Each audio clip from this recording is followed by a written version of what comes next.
Hey, kia ora, Helen Brahms here, coming to you from El Paso in Texas. Yes, we are in our third state on this adventure. So I had to do a quick calculation. Sometimes the numbers are getting a little mixed up there. We had a great day. Another one of setting the intention today. Set the intention that we were going to have an awesome run through today. We did one 30-minute stop, and that was at a rest area.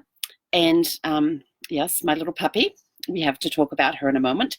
But otherwise, mainly blue skies. There's a few high up clouds because you can see the jet streams, and they were just staying. So no wind. It was awesome. So set the intentions of good traffic. We had that. We didn't really get caught in any traffic until we got close to Texas. And then we went in there long before we run in there for 34 miles before we had to turn off. So not too bad. We left at 9:24 because I always take a picture of the odometer before we leave, and it was taken at 9:24, and that's the last thing I do before I put it back in its harness, and then I put the van in gear and we go. And if I wait a few minutes, I've got to take another picture. So it was 9:24 that picture was taken, and we arrived here at 12:15. We're still on Central Time. Somewhere between here and Fort Stockton, we changed to. Sorry, we're still on Mountain Time. Somewhere between here and Fort Stockton, we changed to Central Time because Fort Stockton's in Central. So I don't know where that change will occur. I will find out on Monday. But had a great run through. Out earlier than we anticipated because 9:30 deadline. Out before 9:30, perfect. Got on the road, great run through. Stopped at rest area number. What number was it? Oh, I had it written down here somewhere. 135 and a half. I was at mile marker 135 and a half.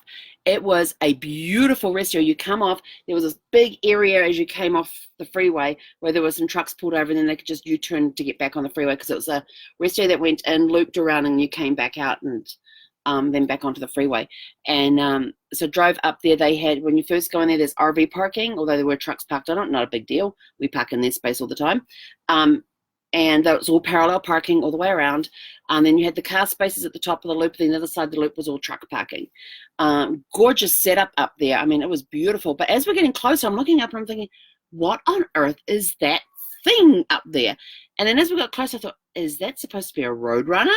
And so we got there. They had this beautiful, and on the inside of the circle, they had this nice little pet area, which had this little loop path in there, and the dogs could go in there and do their thing. And it was actually done as an Eagle Scout project, and it was opened in December of last year. So brand new pet area, great little things, got a couple of fire hydrants in there and a little gravel pathway, and it's a nice little fenced in area. Well, it's not fenced in, but it's fenced. Zephy, leave it. She's chewing on something she shouldn't. Come here. Come here. Maybe you will see her, maybe we won't. And so I took Zephy in there to do her thing, and it was just a nice little park here. I met up with another woman who brought her little dog in. Now, her little dog doesn't like other dogs but likes other people, so it has a problem when there's a person holding a dog. It doesn't know what to do because it wants to meet the person, but it doesn't want anything to do with the dog. So, but found out that they have just purchased a fifth wheel back in California, and they're currently on the road to Virginia to pick up the truck that's going to tow the fifth wheeler. And I was like, well, that's a long way to go for a truck for a fifth wheeler, but each to their own, and good luck to them and everything else. So we had a quick conversation about living life on the road.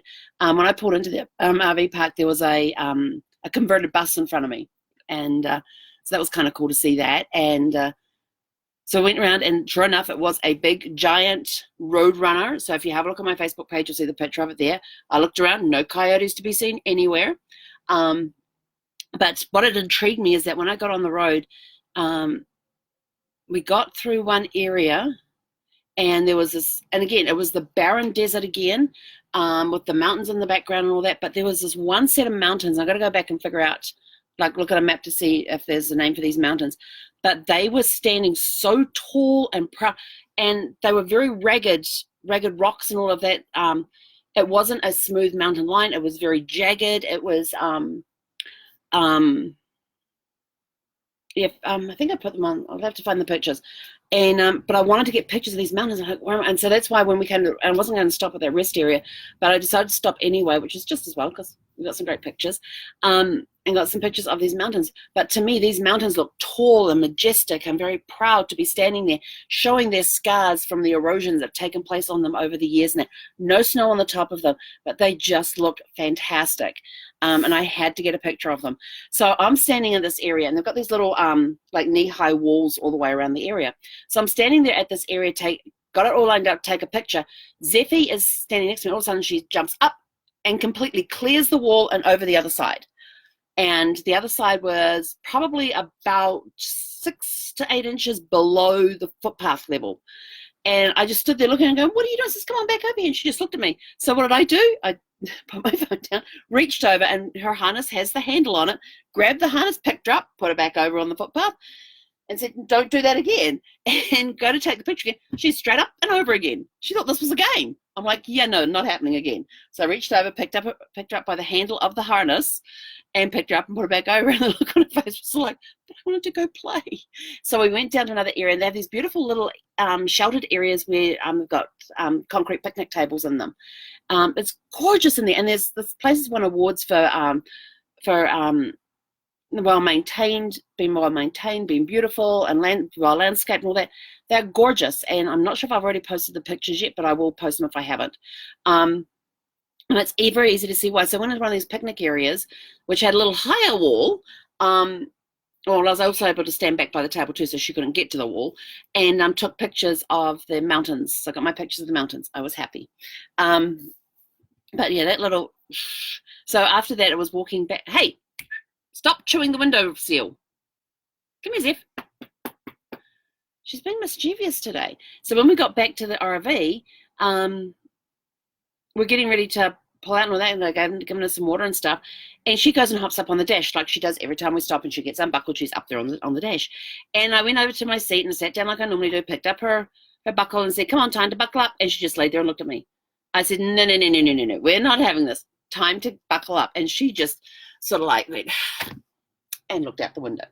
And I was like, yeah, no, we are not having this. So I went over, picked her up, much to her shock, and put her down on the floor and buckled her in and said, we're moving. And she was happy for the rest of the thing. So we continued on our way. We had a great drive through. Lots of trucks today. But again, I had set the intention it was going to be a good drive through, very little traffic, clear blue skies, no wind. It was another great day, and phenomenal scenery. I still like my green trees and my lakes and my rivers, but and we did cross the Rio Grande at one point, so that was kind of cool. And got into El Paso, and again looking out, and El Paso is huge because it keeps saying like 6 miles to El Paso. I'm looking down at the GPS, and it says I've still got like 24 miles to go, and I'm like, wow, it was a very long, and yeah, something like that. And so it's a lot longer than I thought it was. I thought it was just a small town, but no, it's actually quite large.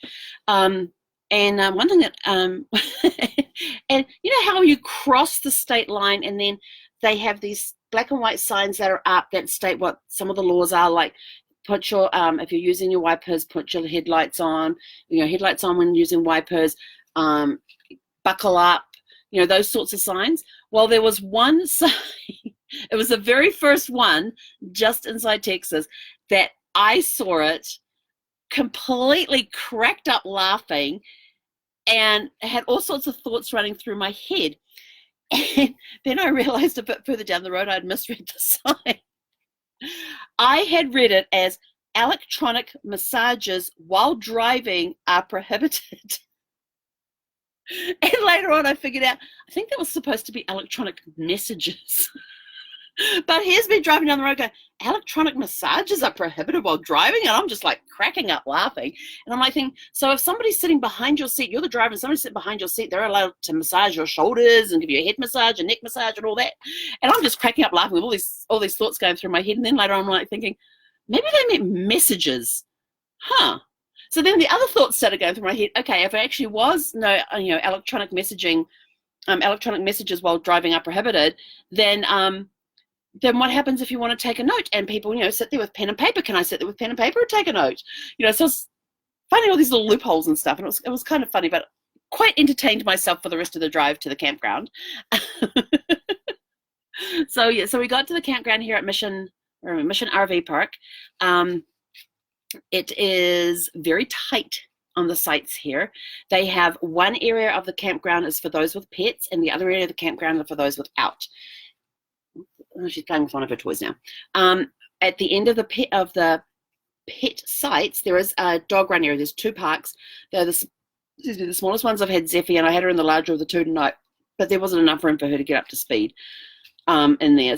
But she just trot around and that sort of stuff. And then I got to my site, and I pulled in like right in the middle of the site, and I had just enough room to put this part of the slide out and just enough room to put the other slide out. I literally go from utility box to utility box with the slides out. I can't even put my awning out because it would completely overhang, because my awning is probably about 8 foot. I've never measured it. I think it extends like 8 feet out from the side of the vehicle. So that would completely overhang the other side. Fortunately, there's nobody on the passenger side, and on my driver's side, there's a couple of cars that are parked. So I've noticed there's a lot of long-term people here, and most of them don't have just one site. They might have 2 or 3 sites, because some of them have got sheds on a site next to one where their RV is. Other ones are using the other ones for parking. So there's a lot of long-termers in here, and we're in an industrial area over the back fence. I don't know if it's still light enough to see. Let's see if we can see at the back here. No, you can't really see. Oh, actually, you kind of can. So there's a fence that's probably about 5 foot high, and it's got 3 strands of barbed wire across the top.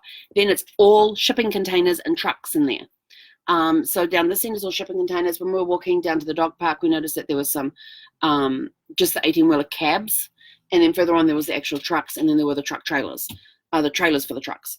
And then above all of that, we've got a freeway going, because they've got like a big mixing bowl freeway thing with bits going up here and bits going down here and along the ground level and all that sort of stuff. So we had a really cool sunset tonight too. So it's very much in the industrial area, but it's only for a couple of nights, and I have a friend, Mary, who's going to come over and pick me up tomorrow, and we're going to go tootling around El Paso and have a look around, and so that's going to be awesome. And then I picked up the visitor's guide for Fort Bliss, for El Paso, and in here is a thing called Get to Know Fort Bliss, and I thought, what an unusual name for a fort. Now, is this a fort from the Civil War, the Mexican Wars? When's this fort from? So I started reading. Fort Bliss is the nation's air defense headquarters. Fort Bliss is the U.S. Army's second largest military installation. Who knew? Fort Bliss was first called post opposite El Paso del Norte. Fort Bliss was named after Major William Bliss when re-established in 1854. Who knew? William Bliss was the son-in-law of President Zachary Taylor. Lots of connections here. William Bliss is buried in Concordia Cemetery. Fort Bliss has had 5 different locations before settling in its permanent site. Fort Bliss Old Ironside Museum is a must-see for war history buffs. It contains exhibits about the country's military heritage and its role in the Mexican Revolution. Sounds like me. I'm there. The military community at Fort Bliss has grown to over 164,000 people. Approximately 58% of the military community at Fort Bliss are married. Females represent 48% of the military community at Fort Bliss. The cost of living in Fort Bliss is lower than the average for all the major cities in the United States. Current annual what's this one? Freedom Crossing, the heart of the Fort Bliss community, is the first open-air shopping center, along with a movie theater which features stadium seating theaters. It also caters to children with a giant play area. Freedom Crossing hosts 4 full events throughout the year, including summer concerts, Let Freedom Sing, monthly play dates and festivals, and the current annual sales on Fort Bliss exceed $275 million. Isn't that cool? Who knew? Now you all know something about Fort Bliss. I just find stuff like this fascinating. When I see crazy names, I'm like, where did that name come from? What was it? Drapes in California, no, Drapes in Oregon. finding out about drapes, and had nothing to do with the fact of curtaining, although they do have drapes there. It was named after somebody called Drape. So yeah, so that was kind of cool. I'm just double checking everything here. So yeah. And so also too, Crazy Cruise deals that are going on in my Crazy Travel Deals group, they are posting. I have posted the first 4. Yes, the first 4 have been posted because I timestamped them because I was driving today. I ran out of time last night. I just got too tired. Oh, yeah, and then you'll see a picture on my page today about a dog sleeping in my bed. She actually tucked her feet in underneath the blankets. Crazy dog, I tell you. She's been a hoot today. I still have 3 more to post for Princess Cruises, and then I'm going to start on the Holland America ones. So the Princess Cruises I've got coming in date order. They're going to be Australia, New Zealand, Panama Canal, and Pacific Wine Country. That takes us through to, and then Scandinavia, Russia. That's July next year. So remember, the Princess promotion was if you deposit by February 29th, you will get the premium beverage package, the Wi-Fi package, and gratuities all included in your pricing. So, and then we've also got things like anywhere from $50 to $75 on board credit. We've got these really cool travel mugs that you can get as well, and we've got other surprises for you too, based on which cruise that you're on. And then we've got the Holland America one coming up as well, because they too have a special going to the end of the month, which is $25 deposit. And if you book a veranda or above, you will get the Wi-Fi thrown in. So we're going to be putting together some packages of those. We started to work on those, and so tonight we're going to get the other 4 out for the Princess, and then tomorrow we will start on the Holland America deal. So we've got some good deals coming up on those as well. But check out the Crazy Travel Deals page. I'll put the link back in the description again, like I had it last night, so you can go over there and join if you don't already join, because we've got some amazing deals over there as well. Oh, and on the Alaska one, there's an Alaska one in there that's for September 5 this year. That was the first one to be posted. It was just after 8 o'clock this morning it went in. It was the first one to be released. That one is a cruise tour, and if you book before the 24th of February, you get a $200, you have $200 savings on that, which is already included in the price, and you get all the other package. After the 24th of February, the $200 savings no longer applies, and you still get the other stuff till the 29th. So save a couple $100 or not, and that's per person. So yeah, so that's it from me. We are set up here in El Paso. I'm going to go have some dinner now. No idea what I'm having for dinner. None whatsoever. And tomorrow we will still be in El Paso. I'm meeting up with my friend Mary. She's going to take us on a tour around El Paso tomorrow. Not exactly sure what she has in mind, but we shall see. And I will tell you tomorrow. So you'll be able to find out tomorrow what's going on. I think that's it. You got anything to add, Zephy? Nope, she's too busy destroying toys. But she has had a very interesting day today. Anywhere from jumping over walls to not wanting to be buckled up to going and leaving in bed and putting her paws underneath the blankets to going and laying in the driver's seat, trying that one out for size. Because usually when I'm in the recliner, she comes and curls up next to me on the passenger seats. We've got that one swivels around. The driver's seat we can't get to swivel around because the steering wheel gets in the way. So she decided tonight that she was actually going to go and lay in that one. So anyway, that's it from us for tonight. Hope you all have a super fantastic, sparkling evening. And we will catch you guys tomorrow. Hei konera. What you doing, Zeph?